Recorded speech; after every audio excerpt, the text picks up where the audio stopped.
Now let's hear from Masira, who works for Bradford Mind.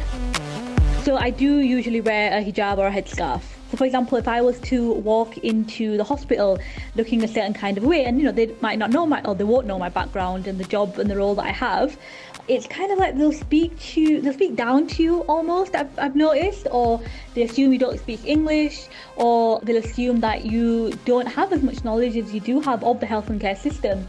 And there's that power imbalance which is very, very evident. People have called me names.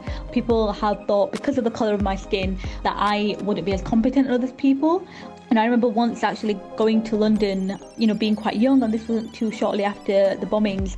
You have someone actually literally running away from you and saying, "God save us, you're the type of people that are going to hurt us." And it's like, well, I live in Britain. I've always lived in Britain, born here. My parents were born here.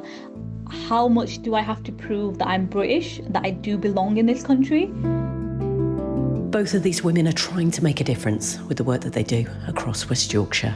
Racism does exist. We live in a very racist society, in a very racist country. Mind and Bradford, we stand by, we are anti-racist, and it's not enough for us to be just not racist. We need to be open and vocal about, this is our stance on things, and this is what we agree with, this is what we don't. And we are here to support the communities that are struggling with their mental health, but we're also going to try and make sure that it is accessible to different communities and different people. We hope that taking an active role in this racism will help normalise conversations about racism and show people that the fight against racism is not just for those who are victims of racial discrimination or hate crime, but for everyone. It's about making a lasting change and actually working together to make a change that's going to be recognised and lasts.